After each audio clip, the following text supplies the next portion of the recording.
దేవుని యొక్క పరిశుద్ధ నామానికి మహిమ కలుగును గాక. క్రీస్తునందు ప్రేమైనటువంటి దేవుని పిల్లలకు ప్రభునామంలో నా హృదయపూర్వక వందనాలు తెలియజేస్తూ ఉన్నాను. ఈ సమయంలో మరొక ప్రాముఖ్యమైనటువంటి సంగతి మనం లేఖనాల ద్వారా పరిశీలన చేద్దాం.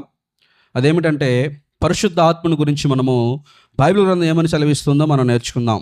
పరిశుద్ధాత్ముడు తండ్రి, కుమారుడు, పరిశుద్ధాత్ముడు దైవత్వంలో వీళ్ళు ముగ్గురు ఉన్నట్లు మనం చూస్తాం. ఈనాడు చాలామంది ఒక అపోహ ఆలోచన ఉంది. తండ్రి అయినటువంటి దేవుడే కుమారుడిగా ఈ లోకానికి వచ్చాడని, కుమారుడే చనిపోయి మరలా ఆకాశంలోకి ఆరోహణమై వెళ్ళిన తర్వాత మరలా ఆయన పరిశుద్ధాత్మలాగా వచ్చి ఉన్నాడని, త్రియేక దేవుడు అని అంటూ ఉంటారు. అది వాస్తవం కాదు ప్రియమైన వాళ్ళరా.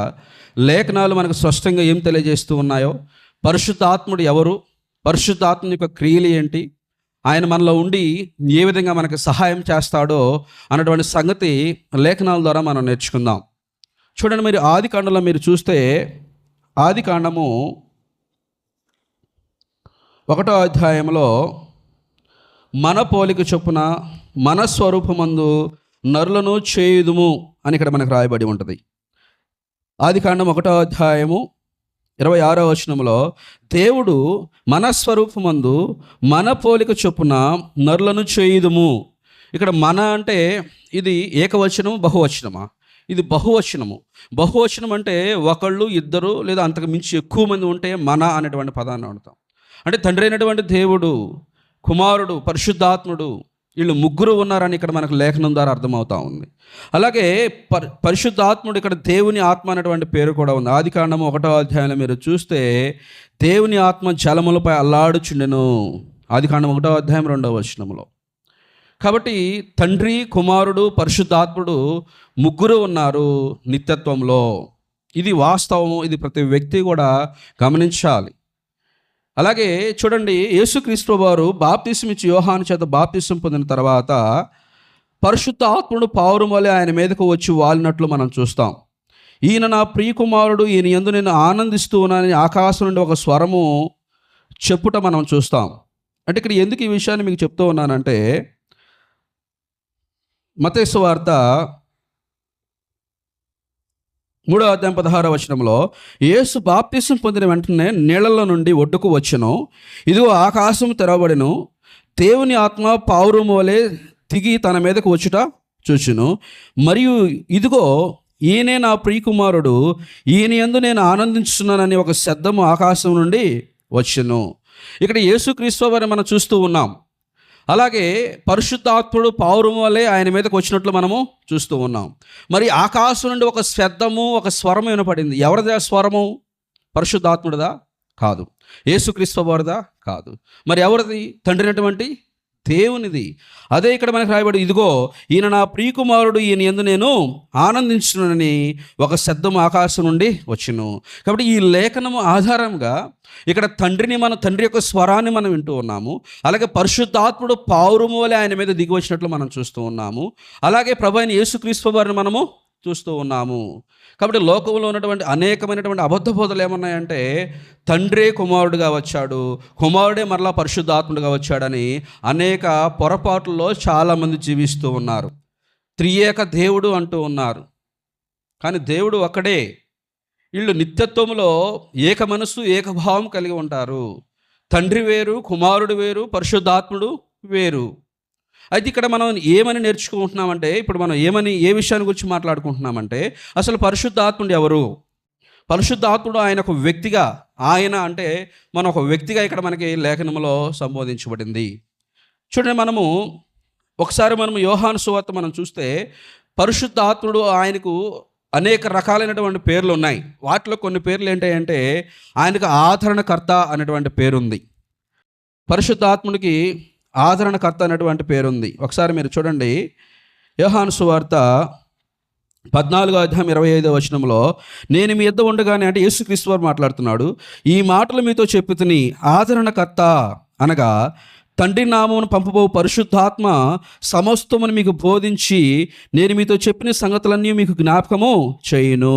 అంటే పరిశుద్ధాత్మకు ఉన్నటువంటి ఒక పేరేంటంటే ఆదరణకర్త. పరిశుద్ధాత్మనికి ఆదరణకర్త అని పేరు. అలాగే 14వ అధ్యాయం 16వ వచనంలో ఆయనకు సత్యస్వరూపయోగు ఆత్మ అని కూడా ఇక్కడ రాయబడి ఉంటుంది.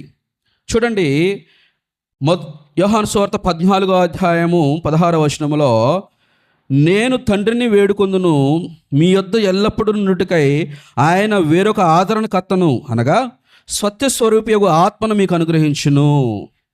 పరిశుద్ధాత్ముడుకున్నటువంటి మరో పేరేంటి? సత్యస్వరూపియగు ఆత్మ. అలాగే అపోస్తుల కార్యము 16వ అధ్యాయం 8వ వచనంలో అపోస్తులైనటువంటి పౌలు గారు మాసి అయినటువంటి ప్రాంతానికి దేవుని పని జరిగించడానికి సువార్త ప్రయాణంలో వెళ్తూ ఉన్నప్పుడు ప్రభు అయినటువంటి యేసుక్రీస్తు యొక్క ఆత్మ అని ఇక్కడ మనకు రాయబడి ఉంటుంది. ఆ సందర్భంలో చూడండి, యేసు యొక్క ఆత్మ అని రాయబడి ఉంటుంది. 16వ అధ్యాయం 10వ వచనం చూడండి, యేసు యొక్క ఆత్మ వారిని అడ్డగించును అని మనకు అక్కడ రాయబడి ఉంటుంది. అపోస్తుల కార్యం 16వ అధ్యాయము 7వ వచనం చూడండి, యేసు యొక్క ఆత్మ వారిని వెళ్ళనీయలేదు. ఒకటి ఆదరణకర్త, ఆయనకు ఉన్నటువంటి పేరు. రెండోది సత్యస్వరూపి యొక్క ఆత్మ. మూడోది యేసు యొక్క ఆత్మ. అలాగే మనం చూస్తే ఆయన సంచికరువుగా ఉన్నాడు. ఎఫెసీయులకు రాసిన పత్రిక 1వ అధ్యాయం 14వ వచనంలో ఈ ఆత్మ యొక్క స్వాస్థ్యమును మనకు అనుగ్రహించి ఉన్నాడు. ఆయన సంచికరువుగా అంటే గ్యారంటీర్, హామీదారుడిగా మనకున్నాడు. ఎఫెసీయులకు రాసిన పత్రిక 1వ అధ్యాయము 14వ వచనం కూడా మనం చూద్దాం. 14, దేవుని మహిమ కీర్తి కలుగుటకై ఆయన సంపాదించుకున్న ప్రజలకు విమోచన కలుగు నిమిత్తము ఈ ఆత్మ మనకు స్వాస్థ్యముగాను సంచికరువుగా ఉన్నాడు. అంటే పరిశుద్ధ ఆత్ముడు మనకు గ్యారంటీగా, హామీదారుడిగా ఉన్నాడు. అలాగే పరిశుద్ధ ఆత్ముడు ఆయనకు మన పక్షాన యెహోవా ఆత్మ అని కూడా ఉంటుందండి. యెషయా గ్రంథము 11వ అధ్యాయము 2వ వచనంలో జ్ఞాన వివేకములుగా ఆత్మ. అలాగే మీరు చూస్తే దత్తపుత్రాత్మ, రోమీయులకు రాసిన పత్రిక 8వ అధ్యాయం 15వ వచనంలో అంటే పరిశుద్ధ ఆత్ముడు ఆయనకు రకరకాల పేర్లు బైబిల్ గ్రంథంలో ఉన్నాయి. దేవుని యొక్క ఆత్మని, యేసు యొక్క ఆత్మని, ఆదరణకర్తని, సత్యస్వరూప ఆత్మని, ఆయన మనకు సంచికరువుగా ఉన్నాడని, మన పక్షాన్ని విజ్ఞాపన చేసేవాడు. కానీ ఇంకా మనం చూస్తే బైబిల్ గ్రంథంలో దేవుని యొక్క ఆత్మ, ఆయనకు అనేక రకాలైనటువంటి పేర్లు ఉన్నాయి. యేసు ఆత్మ అన్నా, దేవుని యొక్క ఆత్మ అన్నా, పరిశుద్ధాత్ముడు అన్నా, ఆదరణకర్త అన్నా, సత్యస్వరూప యొక్క ఆత్మ అన్నా కూడా ఇవన్నీ కూడా ఒకే అర్థాన్ని మనకి ఇస్తాయి. కానీ పేర్లు వేరువేరుగా ఉన్నప్పటికీ అయితే ఇది మనం గమనించాలి. ఈనాడు చాలామంది తండ్రే కుమారుడిగా, కుమారుడే పరిశుద్ధాత్ముడిగా ఈ భూమి మీదకి వచ్చాడని చాలామందికి అపోహలు ఉన్నాయి. ఇవి వాస్తవం కాదు. వీళ్ళు ముగ్గురు వేరువేరు. వీళ్ళు దైవత్వంలో, నిత్యత్వంలో ముగ్గురు ఉన్నారు, ముగ్గురు ఏకమై ఉన్నారు. అట్లా అని ముగ్గురు దేవుడు కాదండి, దేవుడు ఒకడే అని యెహోవా దేవుడు. ప్రభువైన యేసుక్రీస్తు వారు ఒకడే రక్షకుడు, ఆయన దేవుని కుమారుడిగా ఉన్నాడు. అట్లానే ఆయన కుమారుడే దేవుడు కాదని మనం అనకూడదు. ఆయన కూడా దేవుడిగా పిలువబడ్డాడు. ఎబ్రీయులకు రాసిన పత్రికలో చూస్తే దేవా నీ సింహాసనం నిరంతరం నిలుచును, నీ సింహాసనం న్యాయమైనదని అక్కడ మనకు రాయబడి ఉంటుంది. అలాగే పరిశుద్ధాత్ముడు ఆయన మనకు ఆదరణకర్తగా ఉన్నాడు. ఈ విషయాన్ని చాలామంది మీరు గ్రహించాలి, ఆలోచన కలిగి ఉండాలి. కాబట్టి ఇప్పుడు ఆయనకి ఏమేం పేర్లు ఉన్నా మనం చూస్తాము.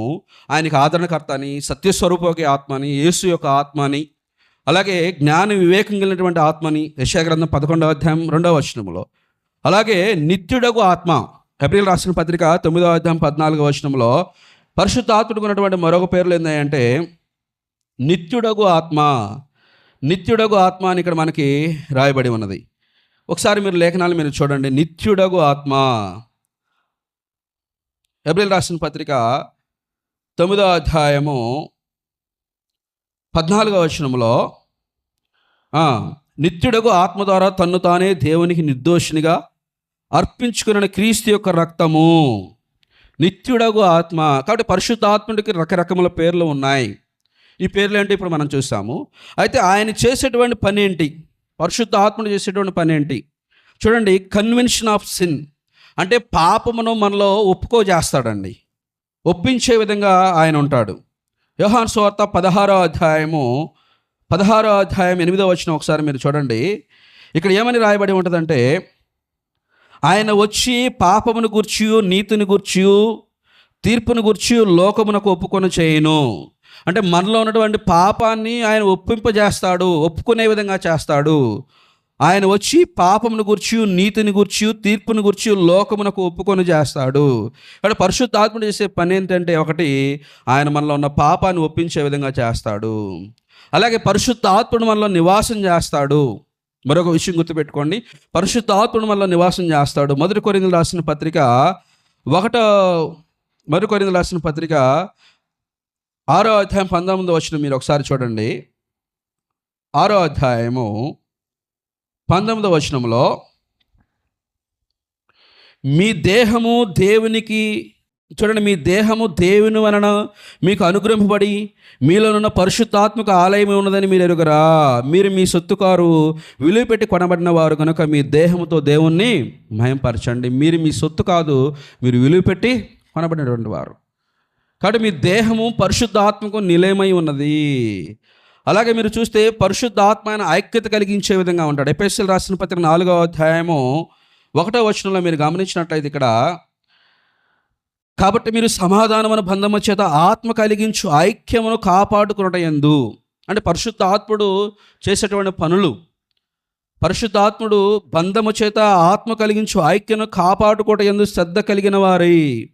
అలాగే పరిశుద్ధాత్ముడు మన మీదకు వచ్చినప్పుడు మనం శక్తి నొందుతాము. అపోస్తుల కార్యం 1వ అధ్యాయం 8వ వచనంలో, అపోస్తుల కార్యము 1వ అధ్యాయము 8వ వచనంలో, ప్రభు అయినటువంటి యేసుక్రీస్తు వారు చనిపోయి ఆయన సమాధించబడి మృతుల్లో నుంచి లేచి ఆకాశంలోకి ఆరోహణం వెళ్ళిన తర్వాత అనేక మంది శిష్యులు వాడు ఆకాశం వైపు తేరు చూస్తూ ఉంటారు. ఒక దూత వచ్చి, గలిలయ మనుషులారా, మీరు ఎందుకు ఆకాశం వైపు తేరు చూస్తూ ఉన్నాడు అని మాట్లాడుతూ, ఆయన ఏ రీతిగా వెళ్ళాడో మరలా ఈ భూమి మీదకి రెండో రాకడ సమయాన్ని వస్తాడు.